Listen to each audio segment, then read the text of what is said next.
Hello. This week in Glasgow, you might know this, the leaders of the world are getting together to talk about and hopefully take some action on climate change. Now, look, I'm not doing an adventure in pop about climate change. You might be really relieved to hear that. But I do want to talk about, instead, related to it, is a subject I've covered before, but I want to come back to it again and talk about how to write political songs.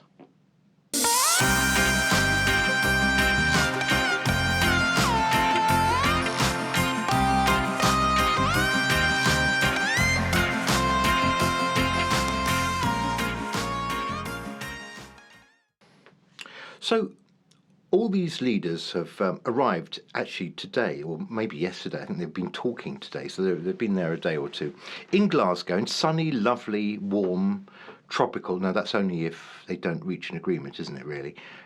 Glasgow, where it's cold and, it's in Scotland, for those of you who are not absolutely clear about the British Isles.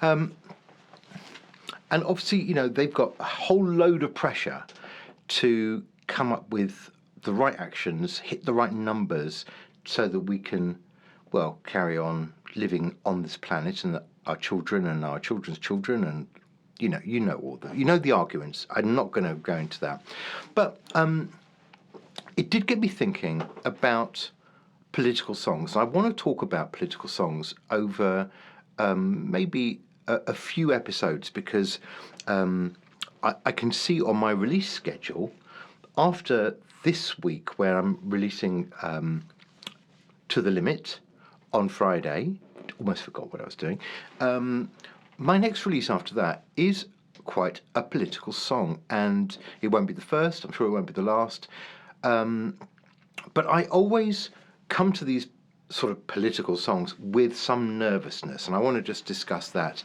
unpack a little bit, some of the do's and don'ts, I guess, of writing a song with a bit of a message. You might call it political, you might just call it, social observation, or some kind of, important message you're trying to convey. I think it's a really worthwhile thing to do. Okay. I also think it's a really difficult thing to do, and that's why I get nervous about it, because I think it's very easy to get the tone slightly wrong, either come across as incredibly patronising or incredibly self-righteous, or both, and the song's got to be, I think it's got to be really clever. I mean, I don't think, if you're writing a song about climate change, where do you begin? Climate change is a really bad thing. It's got to be clever. You've got to be able to pick an angle that's going to be thought-provoking and, interesting for people, while still getting your message across. Look, I think there have been some brilliant political songs over the decades, and some horrors. I mean, the Culture Club. Can Boy George ever really live down, what was it called? The war song. War is stupid. War is very, very stupid. Something like that. That's how the words go. I mean, utterly crass and not at all helpful towards the cause of not having any. In fact, probably unhelpful. I mean, it probably has created wars, hasn't it? A song that dreadful is probably responsible for thousands of deaths. So we've got to be really careful, I think, with this. Now, the reason that I'm specifically talking about political songs and linking it with COP26 happening in Glasgow is, and this is confession time, a couple of years ago, in a moment of kind of love, I think, of a certain sort, I wrote a song that is about sort of climate change, but it's not. It's actually about Greta Thunberg.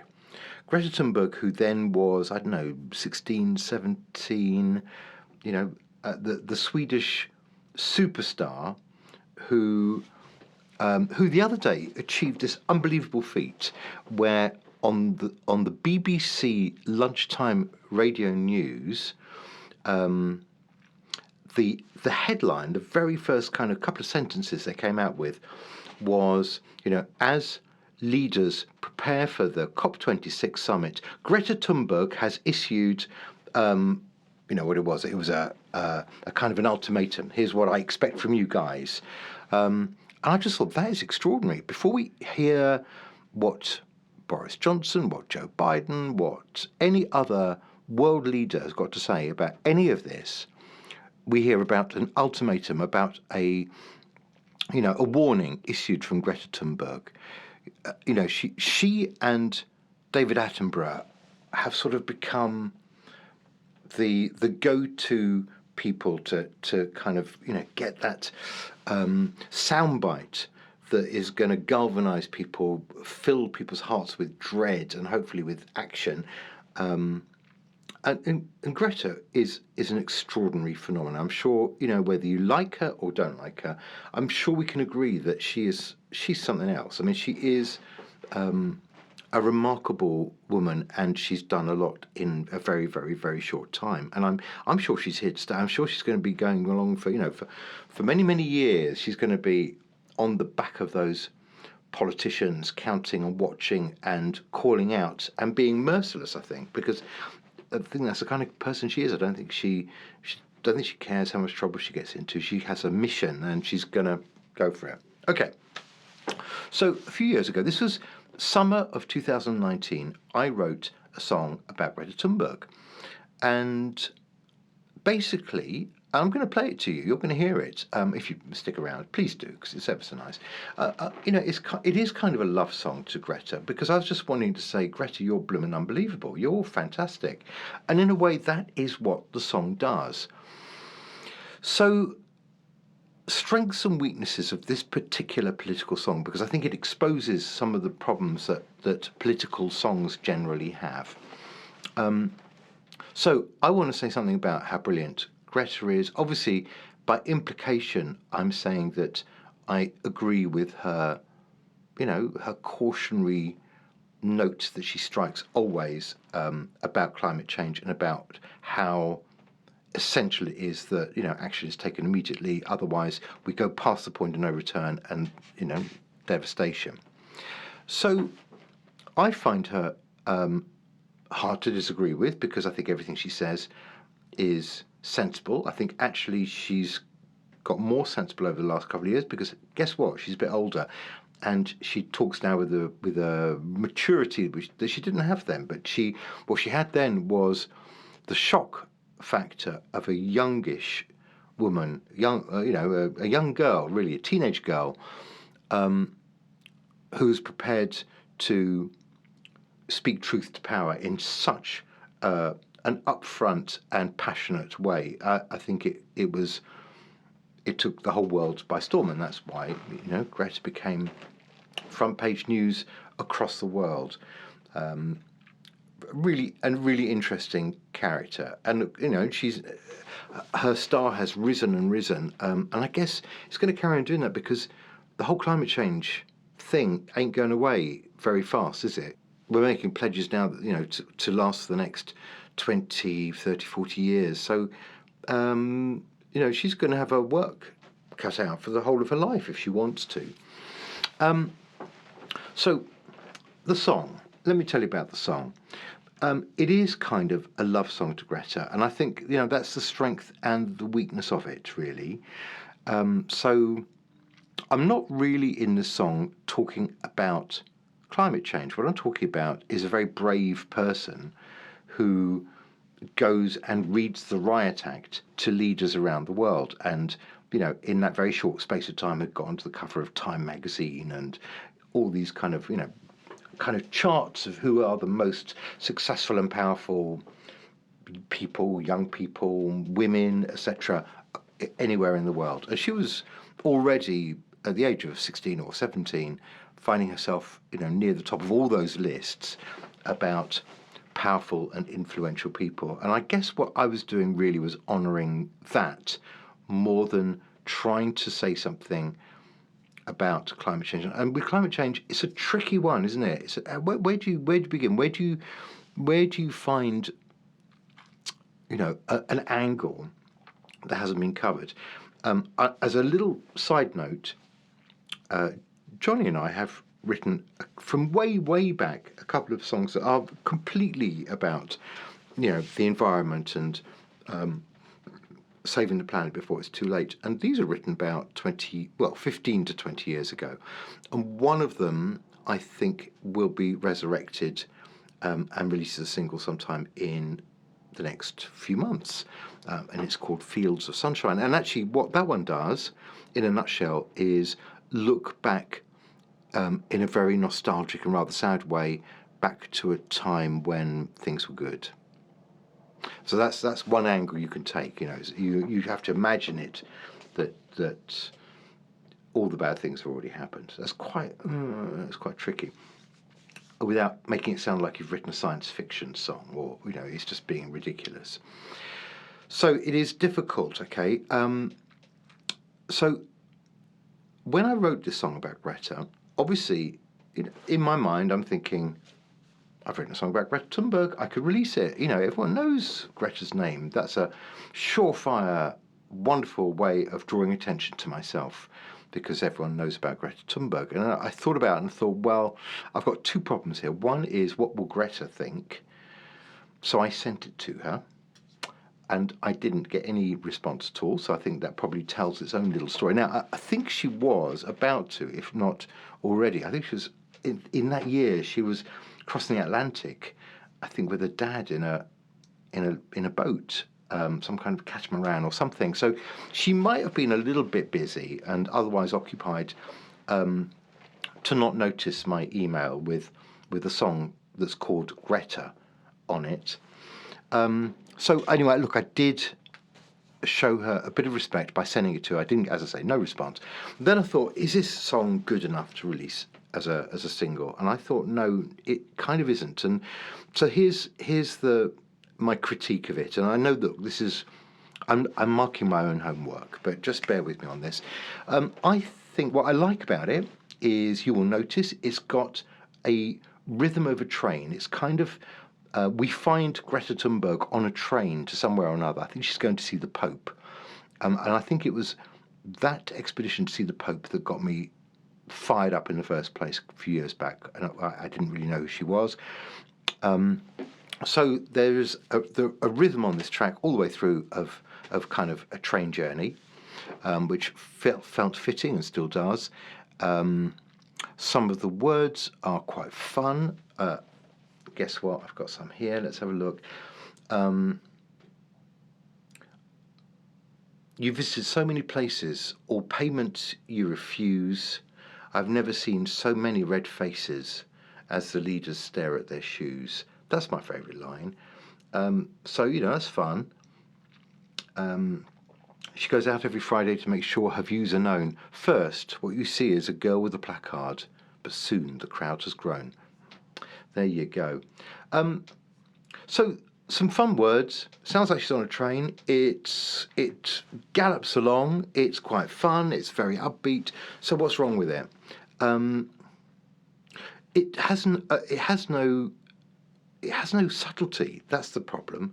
It's just, Greta, I think you're fabulous. That's what this song basically is about. And so I can call it political. It kind of is, but really it's just a love letter to somebody who I think is brave and heroic.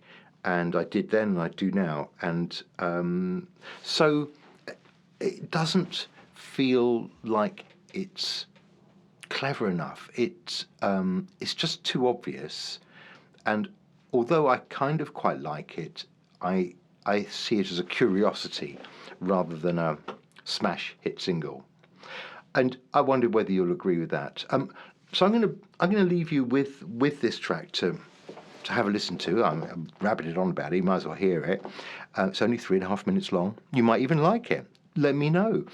And I'm going to return to this subject after this week, because my next single, after To the Limit, which is out on Friday, you'll love that, is called Free and is inspired by Black Lives Matter. So that takes us into some serious discussion territory, and we will come on to that and talk about some of the other tracks that I could describe as kind of political that I haven't released. So Free becomes a bit of a rarity of one that somehow, for whatever reason, I think is good enough to release, and we'll try and examine that and get to the bottom of it. And in the meantime, I do have on Spotify, I do have a playlist of the best political songs ever made. I think, I know it's an opinion, but it's a good list. Go take a listen to that. And I will see you a bit later on this week because, as I say, the new single will be coming out, and I'll be back to chat to you about that. But in the meantime, I am going to wish all the leaders of the COP summit in Glasgow a restless, turbulent night of no sleeping while they grapple with their consciences and hopefully end up doing something like the right thing, if they know what that is. And I'll leave you with my love letter to Greta. And if you bump into her, just mention that I did send it to her, and she, maybe I'll send it to her again. Will that help? Probably not. Have a listen, see what you think, and I will see you next time. Bye.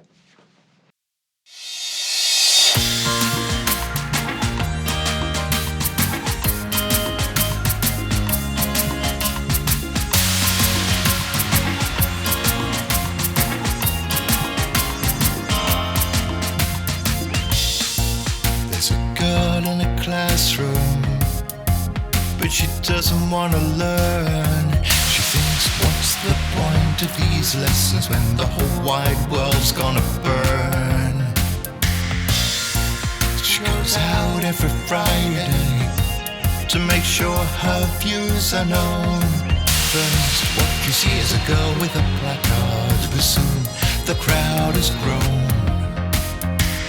Now she gets on a train to see the Pope, and she will explain with a calmness that shows that she's not afraid. She's not afraid. How she feels betrayed. Greta, you're a hero. That's what you are. Started a revolution. Greta, you're a star. And all the climate deniers, you tell them they lies.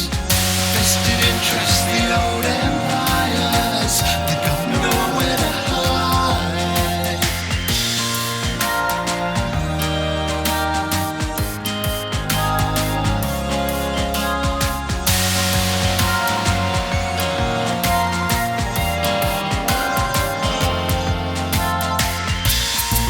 You visited so many places, all payments you refuse. I've never seen so many red faces as the leaders stare at their shoes. You've addressed the United Nations, been on the cover of Time magazine. And the EU, they gave you standing ovations, and you're no more than 16. Once more she gets on a train to Vienna, Brussels, and then home again. Her enemies wish she'd just go away. Just go away. Think she's here to stay. Greta, you're a hero. That's what you are. Started a revolution. Greta, you're a star. And all the